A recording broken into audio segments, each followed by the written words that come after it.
이 시각 주요 뉴스입니다. 새 정부 출범 후 대규모 추경 편성 등 각종 정책 추진으로 본격적인 경기 진작이 예상되고 있습니다. 대외 악재로 고전을 면치 못하던 우리 산업계도 따스한 봄날이 올 것으로 기대하는 분위기입니다. 보도에 신동호 기자입니다. 산업계가 새 정부의 경기 부양책에 대해 기대감을 보였습니다. 대한상공회의소가 발표한 산업 기상도에 따르면 올해 2분기 우리 산업계는 전반적으로 맑을 전망입니다. 새 정부 출범과 함께 추경 편성 등 경기 부양책이 추진될 예정이어서 이에 대한 경제계 전반이 회복감에 대한 기대감이 좀 있습니다. 차세대 전략 스마트폰과 스마트 TV의 잇따른 출시에 힘입어 정보통신업종이 지난 분기에 이어 가장 쾌청한 업종으로 조사됐습니다. 새 정부가 정보통신 분야를 창조경제의 원천으로 육성할 것이라는 점도 정보통신업종 호조에 한몫할 것으로 보입니다. 글로벌 경기 침체가 차츰 회복세를 보일 것이라는 전망은 국내 수출 업종에도 기대감을 불러일으키고 있습니다. 자동차와 정유, 석유화학 등 수출 주력 업종의 날씨는 구름 조금인 것으로 조사됐습니다. 지난 1월 4조 4천억 원으로 공사 수주액이 11년 만에 최저치를 기록했던 건설업종이 회복세를 보일 것으로 예측된 점은 눈여겨볼 만합니다. 1일 발표된 부동산 대책이 줄곧 비로 예보된 건설업종의 기상도를 점차 나아지게 할 것이란 예상입니다.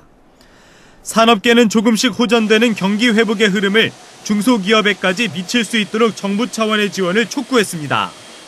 경기 회복의 불씨를 잘 지피고 그 온기가 내수기업과 중소기업 부문에까지 잘 전달되도록 보다 현실성 있는 정부의 지원 조치가 요구된다 하겠습니다. 거의 모든 산업 분야에서 지난해보다 분위기가 나아질 것이라는 예상이 실제가 될 수 있도록 정부와 민간이 함께 힘을 모아야 할 시점입니다. 한국경제TV 신동우입니다. 향후 경기 회복을 위해서는 거시적 통화 재정 정책 이외에도 수출 기업들의 해외 생산 공장의 국내 유턴을 포함한 적극적인 내수 부양 정책이 필요하다는 지적이 제기됐습니다. 보도에 김덕조 기자입니다. 적극적인 내수 부양 정책이 없으면 향후 경기 회복을 낙관할 수 없다. 한국은행이 1일 발표한 내부 보고서 내용입니다. 한국은행 산업분석팀 배성종 차장 등은 경기 회복을 위해선 통화, 재정정책 외에도 산업별 특이 요인에 초점을 맞춘 미시적 정책 대응도 함께 고려해야 한다고 밝혔습니다. 배 차장 등이 제시한 미시적 정책 대응은 내수 활성화와 맥을 같이 합니다. 우선 해외 현지 법인의 국내 유턴을 방법으로 들었습니다. 국내 제조업이 금융위기 이후 빠른 회복세를 보였지만 유독 IT 업종은 퇴보한 것으로 나타났습니다. 이유는 휴대폰을 중심으로 한 정보통신 제품들의 해외 현지 공장 생산이 크게 증가했기 때문입니다. 해외 법인은 우리나라 GDP에 포함되지 않고 더불어 일자리와 국내 하청 기업들의 생산도 담보할 수 없습니다. 결국 내수 확대에 도움이 안 된다는 이야기입니다.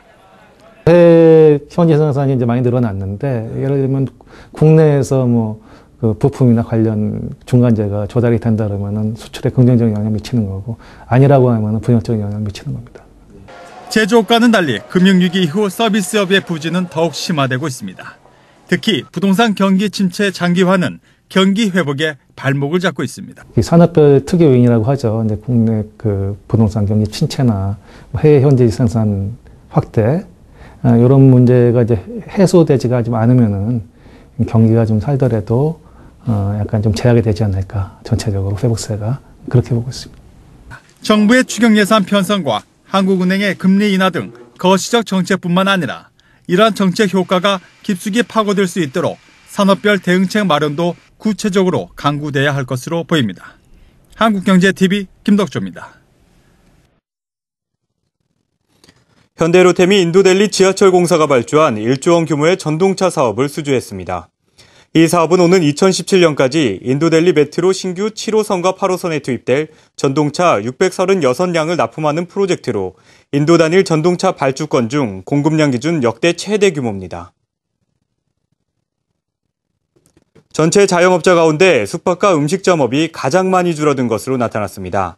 소상공인진흥원이 발표한 2월 자영업자 현황을 보면 전체 자영업자 수는 5,476명으로 전년보다 0.28% 줄었습니다. 조사 대상 업종 가운데 숙박 음식점업 자영업자는 3.9%가 줄면서 감소폭이 가장 컸고, 이어 제조업, 도소매업, 농업, 건설업 순으로 집계됐습니다. 오늘 한국경제신문과 현대경제연구원이 주관해 개최한 환경 밀레니엄 포럼에서 성김 주한미국 대사는 한미 FTA의 성과가 고무적이라고 말했습니다. 개성공단 사업에 대해서는 장기적으로 북한과의 건설적인 대화를 이끌어낼 수 있는 프로젝트라며 지지한다고 밝혔습니다. 이근영 기자가 보도합니다.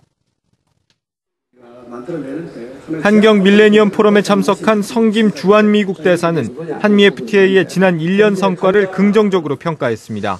I'm quite optimistic, but I think it's important to remember that we're still very early in the implementation phase. But I think early signs are encouraging, and I think there's recognition both in Seoul and in Washington that the early days of implementation are proceeding relatively smoothly.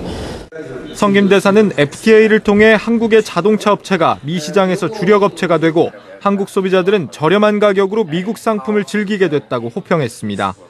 또 한미 FTA로 양국의 투자와 일자리가 늘어나는 효과를 봤다며 현재 미국의 많은 기업들이 FTA 약속 사항을 이행하기 위해 노력하고 있다고 설명했습니다. 최근 북한과의 갈등이 고조되면서 존폐 문제로 논란을 겪고 있는 개성공단 사업에 대해 성김 대사는 사업을 전적으로 유지해야 한다고 강조했습니다. 북한의 숱한 도발에도 불구하고 사업이 계속 유지되어 온 것은 그만큼 사업이 가치 있기 때문이라는 겁니다. The U.S. continues to support constructive North-South engagement, and I think Kaesong Industrial Complex clearly belongs in the category of constructive North-South engagement. I think it's useful to expose North Korean workers to South Korean businesses and the way South Koreans conduct business.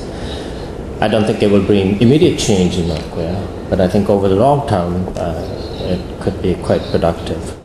성김 대사는 한국과 미국 정부가 대화의 문이 열려 있다며 북한이 도발 위협을 자제하고 국제사회와 한국에 책임 있는 태도를 보여줘야 한다고 말했습니다. 한국경제TV 이근영입니다. 지금까지 시각 주요 뉴스였습니다.